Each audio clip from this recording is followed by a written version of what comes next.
Audiencia en vista pública en el expediente identificado con el número 3633-2016, formado por amparo en única instancia promovido por la entidad Cititarjetas de Guatemala Limitada contra la Corte Suprema de Justicia, Cámara Civil. El señor secretario general de la Corte hará la relación del acto reclamado y las peticiones de fondo formuladas por la postulante y efectuará las advertencias reglamentarias de la presente audiencia. Queda en el uso de la palabra el señor secretario. Gracias, señor presidente. Figura como acto reclamado en este amparo la sentencia de casación que emitió la Corte Suprema de Justicia, Cámara Civil, el 18 de agosto de 2015. La entidad promotora del amparo, con base en los argumentos de hecho y de derecho que quedaron contenidos en el escrito inicial de la acción, solicita que la Corte de Constitucionalidad, al dictar sentencia, haga las siguientes declaraciones: que se otorga el amparo solicitado y como consecuencia se le restituya en el goce de los derechos y garantías que establece la Constitución y las disposiciones legales que se citan en el escrito, y se declare que el acto reclamado no le obliga por contravenir los derechos que le reconoce y garantiza la Constitución Política de la República de Guatemala. Que se le ordene a la autoridad recurrida a dictar nueva sentencia, la cual sea acorde a derecho, debiéndose fundamentar en las actuaciones y pruebas diligenciadas dentro del proceso, dando resolución al fondo del asunto. Por último, que se hagan las restantes declaraciones que en derecho correspondan. De conformidad con lo que establece el artículo 67 del Acuerdo 1-2013 de la Corte de Constitucionalidad, quien haga uso de la palabra en esta audiencia deberá dirigirse directamente al tribunal, expresar sus alegaciones en forma oral de conformidad con el objeto de la vista pública previsto en el artículo 61 del citado acuerdo y no dar lectura a ningún documento, salvo que para ello cuente con autorización previa del señor presidente. Deberá concretarse el asunto planteado, ser breve, conciso y preciso en su exposición. De conformidad con lo que establece el artículo 66 de esta normativa reglamentaria, para la exposición de alegaciones cada una de las partes intervinientes cuenta con un tiempo máximo de 15 minutos. Es todo, señor presidente. Muchas gracias, señor secretario. Pueden hacer uso de la palabra entonces la parte solicitante del amparo y de la vista pública, Cititarjetas de Guatemala Limitada, por medio del mandatario especial judicial con representación José Federico Celada Cifuentes, quien comparece con el auxilio del abogado David Herales Job, quien queda en el uso de la palabra. Muy buenos días, honorables miembros del tribunal, representantes del Ministerio Público y de la Superintendencia de Administración Tributaria. El día de hoy comparecemos a presentar nuestro alegato, pero queremos hacer una pequeña observación previa. En el mes de octubre, nuestra representada se vio la necesidad de hacer el pago del impuesto, multa e intereses que se reclamó por parte de SAT en virtud de que no contaba con la protección del amparo provisional. Lo anterior fue a requerimiento de la Superintendencia de Administración Tributaria, bajo la consigna de que si no se iba a proceder con un económico coactivo en contra de mi representada, y siendo una entidad financiera no se podía dar el lujo de quedar sujeta de medidas cautelares. Por lo tanto, aún encontrándose en desacuerdo con el requerimiento, procedió a hacer el pago, pero hacemos la aclaración que lo anterior no quiere decir que se haya aceptado los ajustes que estaba formulando SAT, mucho menos que haya quedado sin materia el presente amparo, puesto que nosotros confiamos en que al momento de que se resuelva el presente amparo, se declare con lugar el mismo y en consecuencia puede que la Corte Suprema modifique su fallo y en consecuencia a lo anterior estaríamos viabilizados para reclamar el pago de lo que se cobró indebidamente.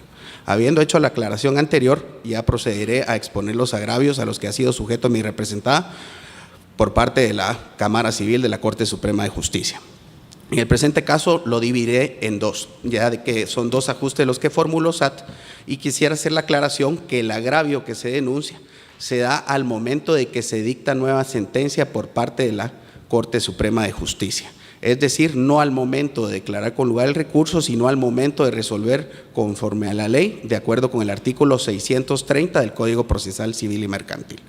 Al efecto, el primer ajuste es por una deducción que se hizo en el cual se aduce que no cuenta con la documentación legal de respaldo. Como antecedente, traemos a colación que la deducción que hizo mi representada fue una reserva, y en esa reserva se debe a los puntos que mi representada le reconoce por política a sus tarjetavientes. Son puntos que tienen un valor económico y los cuales mi representada está obligada a reconocerles en el momento en que sus tarjetavientes llegan a reclamar a los puntos de canje, y por lo tanto debe de contar con esa reserva para poder cumplir con sus obligaciones que adquirió previamente con sus tarjetavientes. SAT aduce que no se cuenta con la documentación correspondiente porque los puntos no han sido pagados y que por lo tanto no se cuenta con la documentación para ser considerado un gasto deducible de conformidad con el artículo 39 de la Ley del Impuesto sobre la Renta vigente en aquel entonces. Ante eso, mi representada en la fase administrativa presentó como documentos contratos con sus tarjetavientes y los estados de cuenta respectivos. Adicional a lo anterior, dentro del proceso contencioso administrativo, presentó el reglamento de puntos oro y una certificación contable en la que se hacía constar todos los puntos que en ese periodo se habían hecho la reserva. A su vez, también se diligenció como prueba la exhibición de libros de contabilidad, dentro de la cual el experto nombrado por la Sala de lo Contencioso Administrativo estableció que en efecto dicha reserva sí cuenta con el respaldo documental correspondiente. Y es por ello que la Sala de lo Contencioso Administrativo, al dictar su fallo, acogió la pretensión de mi representada. Sin embargo, la Sala incurrió en un lapsus al indicar de que ese gasto lo declaraba con lugar únicamente con base a la exhibición de libros porque estimaba que no había tenido a la vista los documentos de soporte. Ante semejante contradicción, solicitamos la aclaración correspondiente, a lo que indicó la Sala de que no aclaraba, puesto que esos documentos, a pesar de que sí están dentro del proceso, eran los mismos que había tenido a la vista el experto y que por lo tanto no era necesario aclarar porque habían determinado que en efecto sí se contaba con ese soporte documental. La Superintendencia de Administración Tributaria, en contra de lo resuelto, plantea recurso de casación invocando el submotivo de error de derecho en la apreciación de la prueba, alegando la valoración que se le dio a la exhibición de libros. Es decir, cuestionaba que se le haya otorgado el valor probatorio de una plena prueba en vez de haberlo valorado conforme a la sana crítica. Y al resolver, establece que, atendiendo a la sana crítica, no le da valor probatorio a la exhibición de libros, puesto que no es el soporte documental necesario para acreditar la deducción de dicho gasto. De acuerdo, indica la misma Corte, de lo que dijo la Sala. Es decir, en el presente caso, la Corte Suprema resolvió, sin analizar todos los medios de prueba que obraban dentro del proceso y especialmente sin hacer razonamientos ni fundamentos propios, que estaba obligada de acuerdo con el artículo 630. Por lo tanto, nosotros insistimos, en el presente caso se da la violación de la debida tutela judicial, puesto que están omitiendo las pruebas, no están haciendo razonamientos ni fundamentos propios del por qué es que están declarando sin lugar la demanda promovida por nuestra representada. Por lo tanto, en el presente caso, no basta con que se hayan agotado todas las instancias del proceso, porque no se está dando una solución correcta al asunto, puesto que la misma sentencia omitió los requisitos necesarios para que se dé la debida tutela judicial en el presente caso. Y por lo tanto, en relación a este ajuste, debe de proceder el presente amparo, puesto que es evidente la violación a la debida tutela judicial efectiva. En relación al otro ajuste, es por una ganancia de capital. Esta ganancia de capital, mi representada en su oportunidad la declaró como exenta, puesto que el formulario en aquel entonces no tenía una casilla específica para poder declarar las ganancias de capital no afectas. Y es una renta no afecta al impuesto sobre la renta, debido a que la misma se hizo sobre acciones de una entidad extranjera en el extranjero, vendida a una entidad extranjera, con capitales extranjeros. No hubo ninguna actividad ni utilización de capitales en el territorio de Guatemala. Por lo tanto, de conformidad con los artículos del 1 al 5 de la Ley del Impuesto sobre la Renta, es evidente que es una renta no afecta porque no está vinculada a la territorialidad. Sin embargo, la Superintendencia de Administración Tributaria establece que como es una ganancia de capital, de acuerdo a los artículos 25 y 28, indica que no importa si se obtuvo fuera o dentro de Guatemala o la forma en que se adquirió la misma. sino que únicamente que como está establecida en dichos artículos se debe de pagar el impuesto. Lo anterior es incorrecto porque primero que nada tenemos que atender en dónde se obtuvo esa renta y en la forma en que se obtuvo, puesto que si no se estaría desconociendo por completo la territorialidad del impuesto sobre la renta y se estaría prácticamente reconociendo que tenemos un impuesto sobre la renta universal, que no es lo que establece nuestra ley. Al efecto, nuevamente, la Superintendencia de Administración Tributaria invoca el error de derecho atacando siempre la exhibición de libros y establece que lo dicho por el experto al establecer que la renta que se había declarado era no afecta, no tenía nada que ver con los hechos controvertidos, puesto que establecía de que como mi representada había declarado la renta como exenta, lo que se tenía que determinar era si era exenta o no, no si estaba afecta o no. Ante la evidente confusión, la Corte Suprema cae en ese hierro judicial, declara con lugar el recurso y declara sin lugar la demanda de mi representada, aduciendo de que nosotros, al momento de haberla declarado como exenta, reconocimos que la misma estaba afecta al haberla contabilizado. Lo anterior nuevamente vulnera los derechos de mi representada, primero en cuanto al principio de legalidad en materia tributaria, puesto que el hecho generador para el impuesto sobre la renta es precisamente la obtención de la renta, de las riquezas en sí. Y en el presente caso están diciendo, no importa si obtuvo la renta o dónde la obtuvo. Lo que nos importa en este caso es que usted la contabilizó y por lo tanto la consideramos renta guatemalteca. Es decir, está creando un nuevo hecho generador, lo cual está prohibido de conformidad con el artículo 239 de la Constitución, puesto que le compete únicamente al Congreso crear esos hechos generadores, no a la Corte Suprema al momento de resolver. Adicional a lo anterior, la Corte Suprema equivoca los hechos controvertidos, pues como ya les explicó anteriormente, indica no importa si es renta afecta o no afecta, lo que tenemos que establecer es si es una renta exenta o no. El experto, al haber indicado que era una renta no afecta, indican de que no le reconocen valor probatorio, puesto que no era el hecho controvertido, cuando precisamente ese era el hecho controvertido. Es más, la Sala de lo Contencioso, en su análisis para resolver, inició resolviendo, indicando de que previo a resolver si estaba exento o no exento, era necesario establecer si era una renta afecta o no afecta. ¿Y por qué es eso? Porque si logramos establecer que no es una renta afecta, viene sobrando el hecho de que se haya declarado como exenta o no. Y hacemos la aclaración de que el hecho de que se haya declarado exenta en un formulario de ninguna manera se puede considerar como una fuente de obligaciones en materia tributaria. Un formulario en sí no es una fuente de obligaciones de derecho y por lo tanto de ninguna manera se puede solicitar a mi representada el pago de un impuesto al que no está obligada por ser una renta no afecta. Lo anterior, insistimos, viola entonces también a su vez la debida tutela judicial efectiva, puesto que equivocan el hecho controvertido, dejan de conocer la prueba debidamente diligenciada dentro del proceso y aún así deciden declarar sin lugar la demanda. Y adicionalmente a lo anterior, hacemos ver de que desde un inicio mi representada invocó doctrina legal ante la Corte Suprema, indicándoles en qué casos era que se podía considerar renta afecta o no afecta ese tipo de renta, y sin embargo, sobre la misma, la Corte Suprema no hizo razonamiento alguno, no analizó la defensa de mi representada y únicamente se limitó a declarar sin lugar la demanda. Como les digo, sin hacer un razonamiento ni fundamento del por qué es que consideraban que esa prueba no era válida y por qué confundieron los hechos controvertidos. Todo lo anterior conlleva a los agravios que hoy por hoy estamos reclamando en amparo.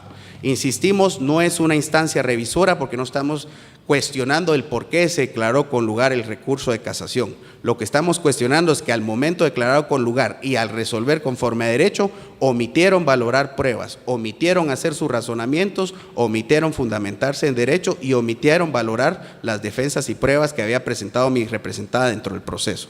Todo lo anterior, como insistimos, conlleva a las violaciones constitucionales que hoy por hoy solicitamos sean restituidas a mi representada. Por todo lo anterior, solicitamos que al dictar sentencia se acoja a mi representada en amparo y se declare el mismo con lugar. Gracias. Muchas gracias, abogado Herales Hop. La audiencia continúa con la intervención como tercero interesado de la Superintendencia de Administración Tributaria por medio de la Mandataria Especial Judicial con representación, abogada Adela Elizabeth Vázquez Lorenzo, quien comparece con su propio auxilio y quien queda en el uso de la palabra. Buenos días, señores magistrados, abogada del Ministerio Público, personeros y abogados de la entidad amparista. En nombre de la Superintendencia de Administración Tributaria, manifiesto que la sentencia emitida el 18 de agosto del 2015 por la Corte Suprema de Justicia, Cámara Civil, se encuentra apegada a derecho, porque muy clara está en establecer que no existen documentos probatorios y sino únicamente un informe rendido, y por tal razón no acoge lo manifestado por la amparista.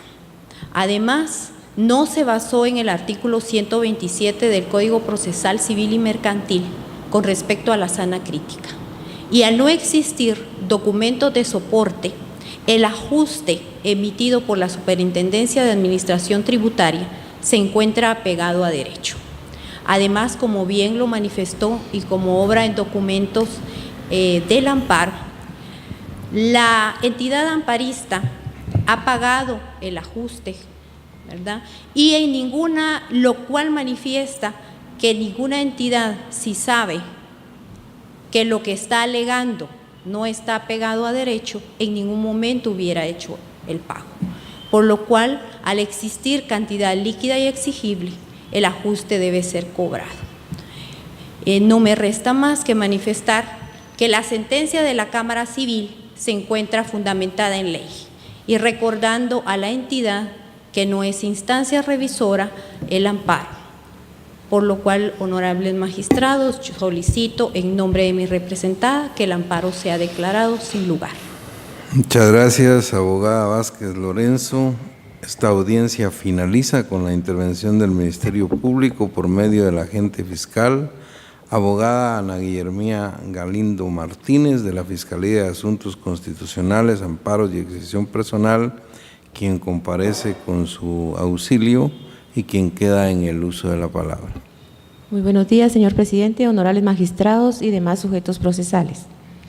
Esta Fiscalía, al analizar el contenido de las actuaciones que subyacen a la presente acción de amparo, considera que en el presente caso la autoridad impugnada, al emitir la resolución señalada como agraviante, actuó en el ejercicio de las facultades legales que la ley le confiere, emitiendo una resolución debidamente fundada, cualitativa y jurídicamente satisfactoria, al haber considerado que en el presente caso la Sala de Mérito, al emitir la sentencia impugnada, incurrió en error de derecho al haberle reconocido nuevamente valor de plena prueba al reconocimiento de los libros de contabilidad y de comercio, en virtud que, de conformidad con el artículo 127 del Código Procesal Civil y Mercantil, párrafo tercero, se debió haber valorado dicho medio de prueba a través de la sana crítica, por lo que la Sala, al admitir dicho medio de prueba, no aplicó ninguno de los principios o criterios establecidos en dicho sistema,